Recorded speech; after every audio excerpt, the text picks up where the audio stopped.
the president will, of course, as he's been doing over the past few weeks in various other provinces, including the Eastern Cape, the Western Cape, and in some aspects in Gauteng, he'll be trying to assess, the state of facilities, whether municipalities and districts are also ready to respond to the pandemic. To give you more details now, President Cyril Ramaphosa and other government officials in Mpumalanga to assess the province's response to the pandemic. Mpumalanga, you might know, currently accounts for about 0.9% of infections, which is calculated to about 1,478 cases, and has recorded just 7 deaths. It's the second lowest number of fatalities compared to other provinces.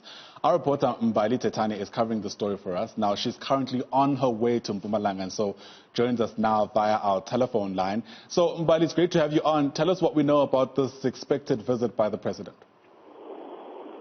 Well, and we do know that President Cyril Ramaphosa will be in the Esazeni district municipality, and he will be visiting this province alongside the health minister, as well as the basic education minister, and as well as the minister of the presidency, Jackson and Kenwood, basically looking at the state of preparedness for this province. We have seen numerous occasions where the Minister of Health has said that we are expecting the rate of infections to continue to increase, and they will spike at around looking at in August and in September.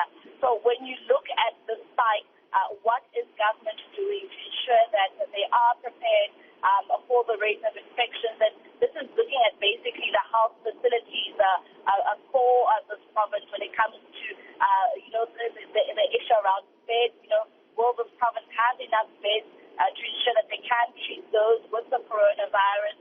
And of course, do they have the relevant medical personnel as well to also deal with the rate of infections? And we also know that more pupils will be heading back to school. You've mentioned that grade R pupils are going back to school, as well as the grade 6s and the grade 11s. So I can imagine also why the basic education minister will also be visiting the specific province, just to check on, when it comes to schools as well, how prepared are they to welcome more people back into the education year, Diana. Right. So, Mbali, in many respects, it appears on the face of it that Mpumalanga has done relatively well, and it's important to emphasize that it's relative to other provinces. Give us a sense of how the pandemic is doing there. Well, of course, Diana. I mean, when we look at the population, it amounts to about more than 4 million of the South African population, and that is around 7.8% of the total national population. And when you look at these infections, we know that they've only had around 1,478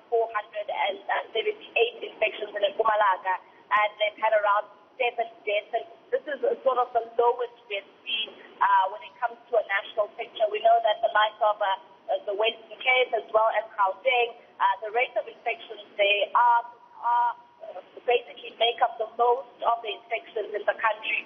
So we know that they've managed to contain it. I mean, when you look at the amount of deaths, they only have around 7 deaths. And when you look at the recoveries as well, they're pretty much doing well when it comes to recoveries. They have around 520 recoveries. But we know that they have to prepare, We know that there is an opening of the economy. They are in a position where they have mines as well. So when it comes to looking at the picture around mines, we know that in various provinces, when you look at Gauteng as well as when you look at Limpopo, they've had a major increase, especially in the mining areas. So and this is something that they basically need to prepare for, and especially when you look at the reopening of schools once more. Yeah, and then very quickly, Mbali, before we let you go, I mean, typically we find the president visiting things like schools and hospitals when he's assessing the state of readiness. Do we have an idea of which institutions the president might be visiting this weekend? Well, we know that he will be starting off at the district municipality, and then he will then head to the Cyril Clark Secondary School, just to see that. I'm sure that they'll basically giving him an example of how they will plan to handle the influx of more people. Something that has come out, especially when you look at schools, is that a number of kids have had to be separated. Maybe one grade 11 class maybe has at least 2 classes, so that there is the whole issue around the capacity of schools. So he'll basically be looking at, how they will be handling when more grades come back. And then he will end off his tour at the Ross Ferreira Hospital. So those are basically the institutions that he will basically be looking at today alongside the various ministers. All right, no doubt we'll be touching base with you throughout the course of the morning and certainly into the weekend to get a sense of how Mpumalanga is doing with its response to COVID-19 as the president makes his way to that province over this weekend.